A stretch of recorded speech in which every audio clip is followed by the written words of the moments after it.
My name is Alice, and I didn't return home to start a war. He came to bury my father. But if I'm being honest, I should have known that with my sister Lila around, nothing would stay about grief for long.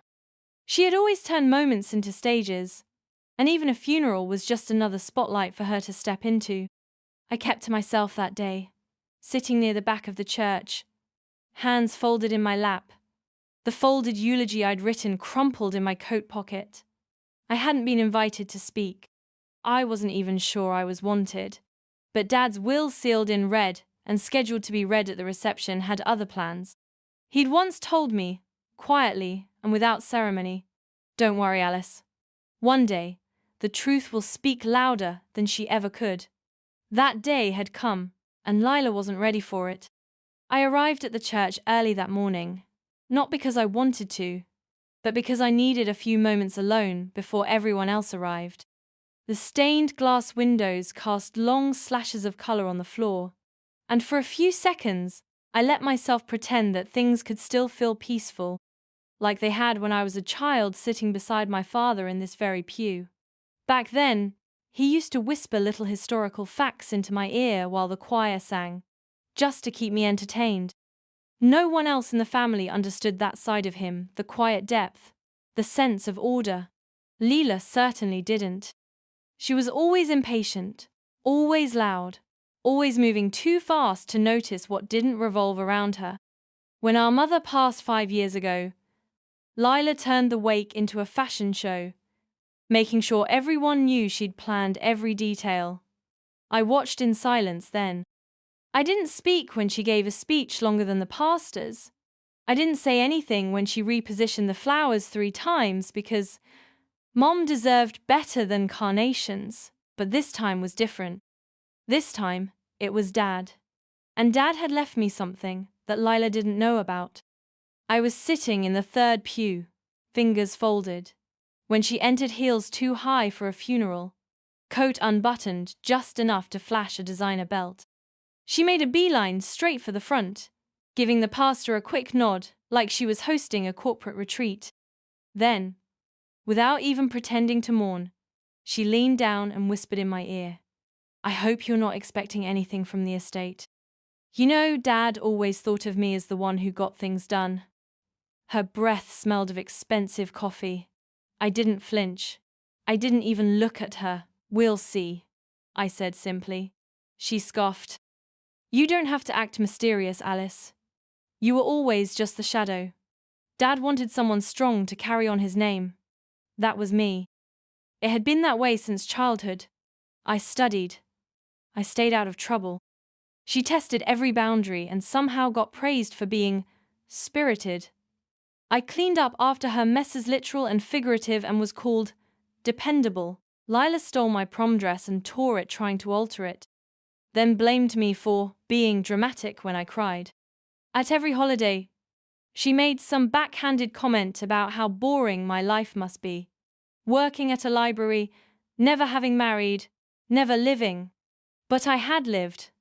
Quietly. Intentionally. And I had spent the past year by Dad's side, while Lila visited just once after his stroke and, even then, only to ask where the insurance papers were. What she didn't know was that, one afternoon last October, Dad had sat with me at the kitchen table. His hand trembled as he slid an envelope across the surface. "She's going to be angry, Alice," he said. "But I know who was really here." I didn't open the envelope until after he passed. Inside was a letter in his precise, military handwriting and a notarized copy of the new will. Everything, every property, every account was in my name, with one clause. The lawyer had to read it publicly, at the family gathering after the funeral. So when the service ended and Lila clinked her glass in the reception hall, preparing to make another performance of her grief, I stayed calm. I watched the lawyer enter through the side door, holding the red folder. I saw the moment her eyes landed on it, and even before he opened his mouth, I saw her smile twitch. She thought she'd come to collect, but she had no idea what was coming. The reception hall smelled like roses and catered food too lavish for a funeral. If you asked May but exactly what Lila would have chosen, she'd booked the venue herself, of course. One of those upscale country clubs where everyone speaks in a whisper and the water comes with lemon slices. She stood near the fireplace, laughing too loudly with Dad's old business associate, like she hadn't just buried our father an hour ago. I stayed at the back, next to the coffee urn, watching the crowd. A few people gave me polite smiles, the ones who remembered me from childhood. Perhaps, but most gravitated to Lila, as usual. She was magnetic, I'll give her that. But magnets don't build anything. They just pull things in and hold them there until something stronger comes along. The lawyer, Mr. Halberd, waited discreetly by the doorway, red folder under his arm. We'd spoken 2 nights earlier. He confirmed everything Dad had put in writing: the revised estate plan, the donation clauses, and the non-negotiable instruction to read the contents aloud, in the presence of both heirs. Dad had been specific. No private readings, no secrets. I don't want Lila twisting it into something it's not. Mr. Halberd was reluctant. You understand this will humiliate her, he'd said. There's no soft landing here. I did. But I also knew my sister. If the roles were reversed, she wouldn't hesitate. A few taps on a wineglass signaled Lila's moment. She stepped up to the front of the room, near the mantel, and lifted her flute like she was making a toast at a wedding. Thank you all for coming, she said, voice clear, rehearsed. Dad would have been so proud to see this room filled with love and respect. She smiled. The kind of smile that tries to mean something. As many of you know, I was very close to my father. We shared a deep connection: values, ambition, legacy. He often said I reminded him of himself. There were nods, murmurs. She went on. And as we begin the next chapter, I know he wanted what was best for our family. I'm honored to continue his work, and I promise to protect the estate in his name. Protect the estate. As if it were hers. As if I didn't exist. I caught Mr. Halberd's eye and gave the faintest nod. He stepped forward, quietly but confidently, and placed the red folder on the table near Lila. She frowned. What's this? She asked, still holding her glass. Per your father's request, Mr. Halberd said. His final will and testament is to be read aloud at this gathering. Lila blinked, confused for the first time all afternoon. I already have a copy, she said, voice tightening. It names me as primary executor and beneficiary. That was an older version, he said calmly. Mr. Gray filed a revision last fall. The room fell still. I felt it shift attention, turning away from her and onto the lawyer. Lila laughed awkwardly. Wait, what? Her voice cracked slightly. This must be a mistake. But the lawyer was already opening the folder. He read, line by line, paragraph by paragraph. Dad's asset-shis investment accounts, the lake house, the downtown apartment, the antique car shed, all being reassigned. To me. In full. Lila was named, yes, but not as a beneficiary. Only as a witness to the reading. There were gasps. Someone dropped a fork. Lila stood frozen, face draining of color. This isn't real, she whispered. He wouldn't do that to me. He couldn't. Her eyes locked on mine, full of something I hadn't seen before: fear. Not because of the money, though I'm sure that stung, but because her version of the story, the one she'd told herself for years that she was the chosen one, the successor, had just collapsed in front of an audience. And I hadn't said a single word. The room where the reception was held smelled faintly of old lilies and even older family tensions. I stood by the window, tracing the condensation on the glass with my fingertip, pretending to admire the dreary garden outside. I wasn't ready to sit. Not yet. My Aunt Elaine had taken it upon herself to make small talk with the guests, weaving between folding chairs like a ship steering through fog. Meanwhile, Lila had commandeered a corner of the room, whispering to my cousin Daniel and his wife in hushed tones, gesturing toward me with tight-lipped smiles. I could feel her building the case, casting herself as the wrong daughter, the overlooked one, the victim of a father's misjudgment and a sister's silence. When the family attorney, Mr. Rowland, arrived with his briefcase and solemn face, the air shifted, conversations quieted, the kind of hush that falls not from respect, but from anticipation. Mr. Rowland gave a small nod to the room and made his way to the front. "I know this is a difficult day for many of you," he began, unfolding the legal documents onto the table. "Your father, Gerald Langston, left clear and detailed instructions on how this will was to be read and by whom. He asked me to proceed publicly, so there would be no questions, no rumors." Lila scoffed under her breath. "Of course," she muttered. "He loved his little theatrics." I didn't respond. I sat down, finally, at the edge of the second row. Mr. Rowland began to read, his voice smooth and deliberate. The first few lines were predictable messages of love, of hope, of wanting peace for his family. Lila looked bored. Her arms crossed tightly over her chest, tapping her heel in time with nothing. But then, something shifted. "I leave the family estate, along with all its holdings and assets, to my eldest daughter, Alice Langston, whom I trust with the preservation of our legacy." The room held its breath. Lila's heels stopped tapping. "What?" she snapped. Mr. Rowland continued, unfazed. "To my younger daughter, Lila, I leave a trust of 50, contingent on the completion of a financial literacy program, details of which are outlined in the attached appendix." The silence broke into murmurs. Lila stood, her face flush. "This is a joke. This can't be real. He told me we'd split everything. He said he promised." Mr. Rowland calmly lifted another document. "There are handwritten notes from your father, clarifying these choices. He asked me to share them only if contested." He opened the letters slowly. He wrote, "Lila has many gifts, but restraint and responsibility are not among them. I love her, but I cannot entrust her with what I built. Alice, though quiet, has always seen things clearly. She listens, observes, and carries forward what matters." I stared down at my hands. I hadn't read that note before. I didn't know he'd said that. Lila looked around, frantic now. "This is ridiculous. She didn't even come home for his last birthday. She barely called." "He asked me not to," I said quietly, but clearly. "He said it would only turn into another performance." Her eyes widened. "You're lying." But it didn't matter. The room had heard the truth spoken not by me, but by our father's final words, and nothing she said now could undo them. Lila didn't sit back down. She stood frozen, one hand clutching the edge of a chair as if the fabric could ground her.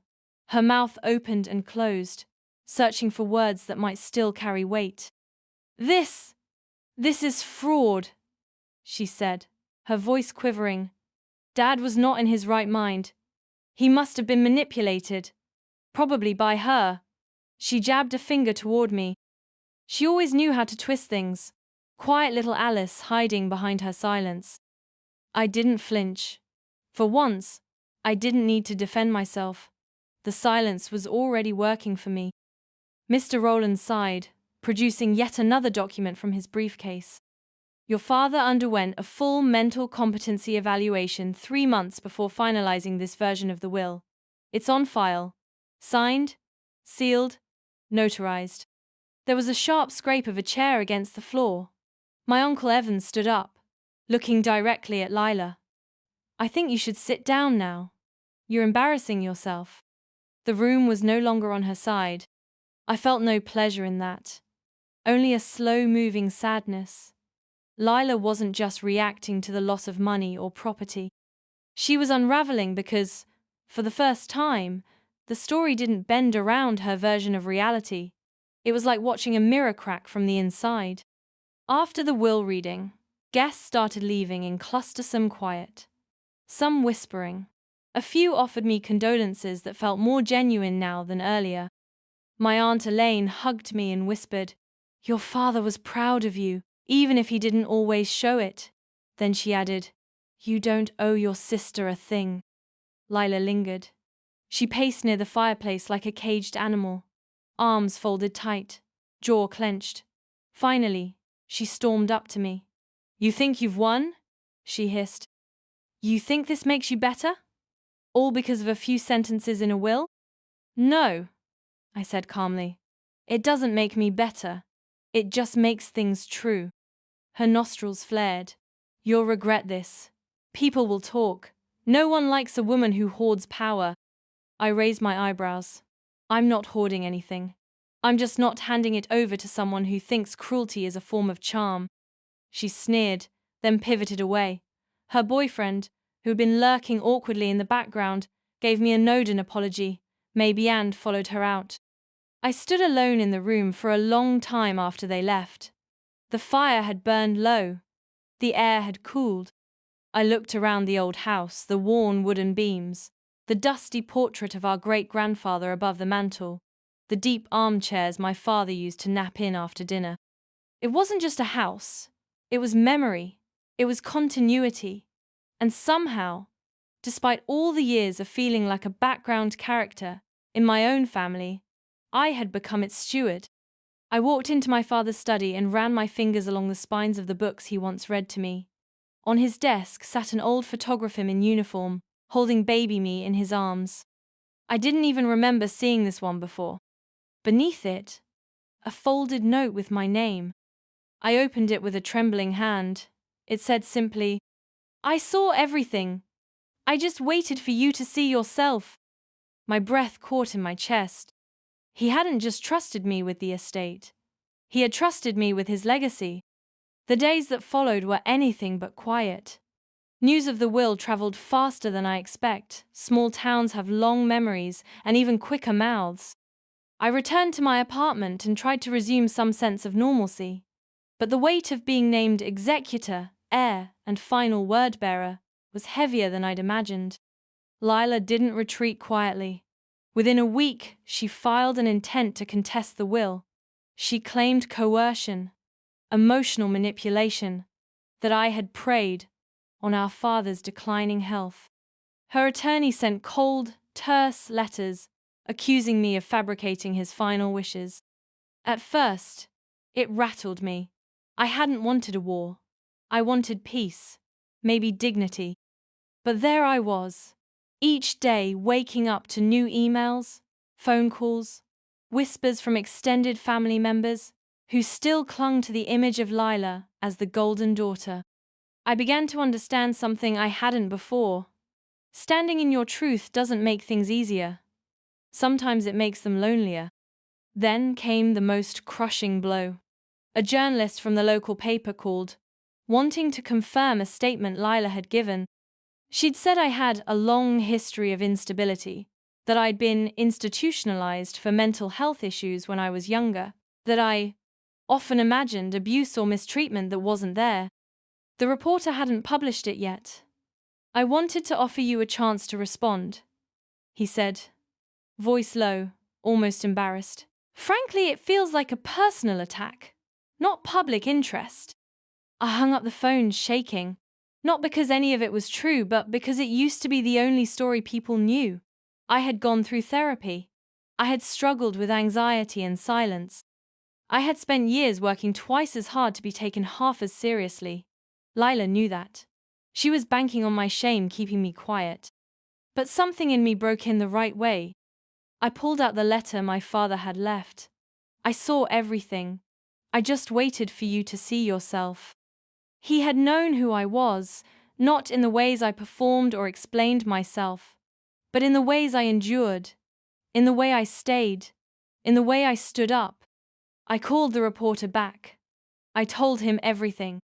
I told him about how I was gaslit as a child, how Lila would lie to my parents about broken things, stolen things, things she did and pinned on me. How my mother often defaulted to the louder daughter. How silence, in my house, was never interpreted as strength. I told him I had spent years trying to earn love that should have been unconditional, that my father was the only one who ever apologized, even once, that yes, I'd gone to therapy, and that yes, I had survived. The journalist was quiet, then said, "Thank you. I won't run her quotes." Instead, the paper published a story about the complexity of sibling rivalry and inheritance, a hit piece, but a soft, curious profile of a woman who had been quiet too long. Then the cause changed. A cousin I hadn't spoken to in years reached out. "I never realized how much you carried," she said. "I'm sorry I didn't ask sooner. My old piano teacher sent a card. I always thought you were the most thoughtful one. I'm glad people are finally listening." And one afternoon, as I was sorting through my father's library, I found something that stopped me cold. A locked drawer. Inside it, photos of us as kids, me and Lila. But in the photos, Lila always looking at the camera. Me, looking at her. And a small note on the back of one. "She always made you feel invisible, but you were the only one I could truly see." I cried then. Not because it hurt, but because for the first time, it didn't. After that afternoon, I began rebuilding, not in the way you might think. I didn't rush into renovations or plans to sell the estate. Instead, I started with small rituals: cleaning drawers, watering the overgrown plants my father used to tend, letting the silence of the house hold me without swallowing me whole. I declined most interview requests. I wasn't interested in becoming a symbol. I had spent enough of my life being defined by other people's stories. I just wanted to breathe without defending myself. To sit in a room without wondering if someone was planning a twist behind my back. Lila's legal action dissolved quietly. I think she realized she had lost the public narrative, but she didn't reach out, didn't apologize, and I didn't chase her. That was the gift my father had left me too, not just the inheritance, but the clarity that I didn't owe anyone my silence anymore. Still, something lingered, something unfinished.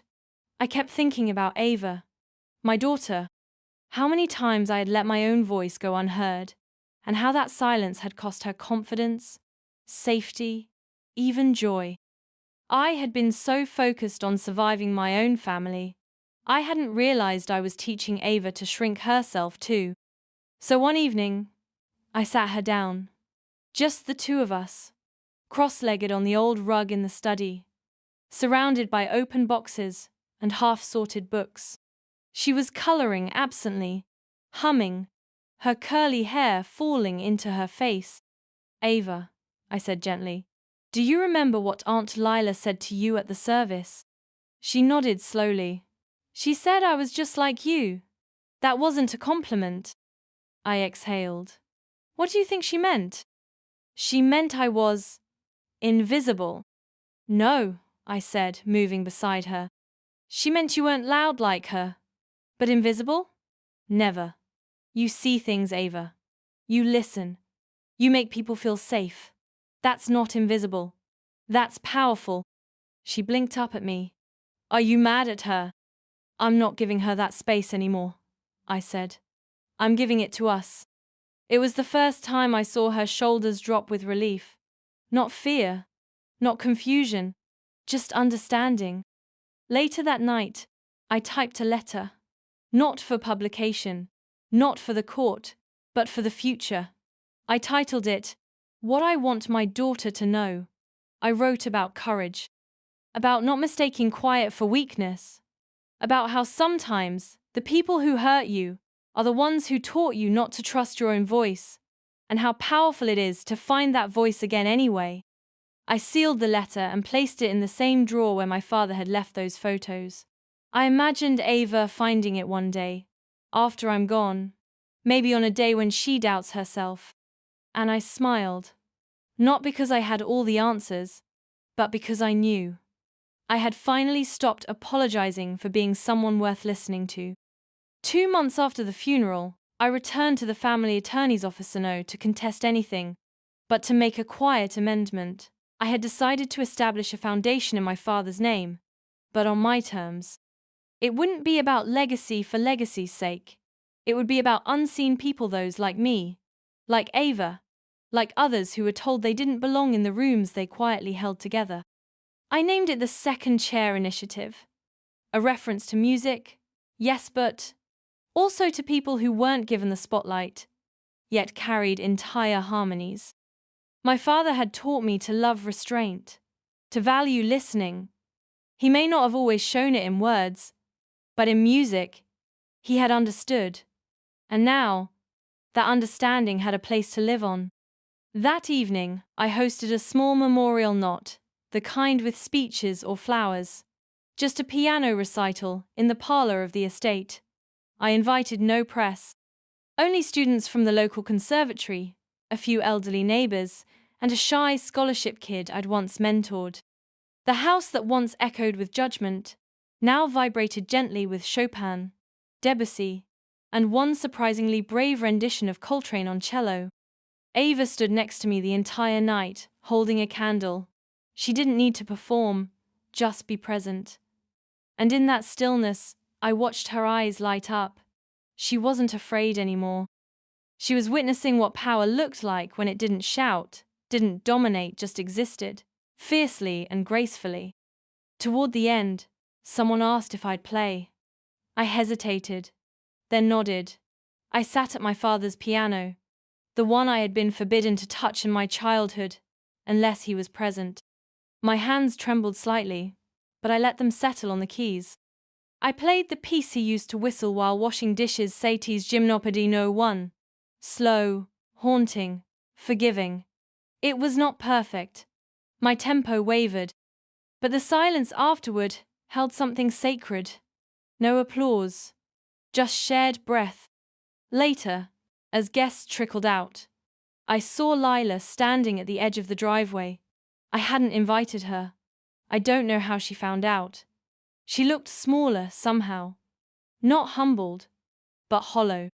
"I didn't know you could play like that," she said quietly. "There's a lot you don't know," I replied. She looked like she wanted to say more, but I held up my hand, not out of anger, just finality. "This house," I said, "is not a stage for apology or blame anymore. You're welcome to heal, but not to rewrite." She nodded slowly and walked away. No tears, no tantrum, just distance. And I was okay with that. That night, as Ava curled up next to me, under a blanket on the sofa, she whispered, "That song. It felt like saying goodbye." I kissed her forehead. "It was," I said, "to who I was when I thought silence meant safety. To who I was when I let someone else decide what I was worth." She nestled deeper. "What now?" "Now?" I smiled, closing my eyes.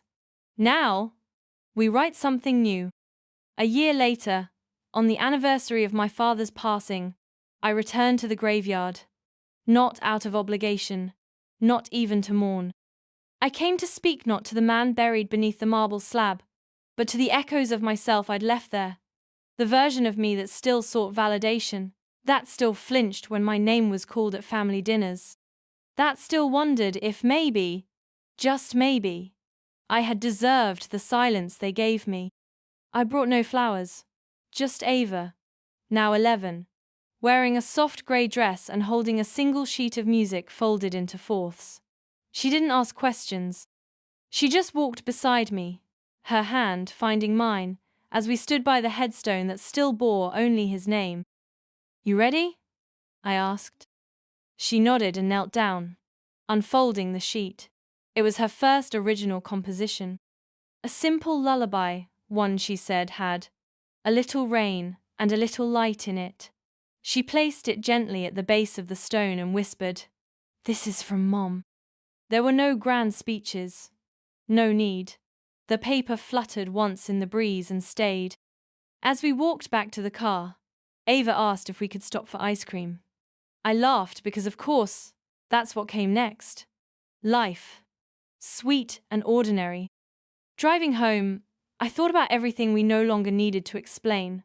My sister had tried twice to reach out. First through a cousin, then a letter. I read it once, folded it carefully, and stored it away.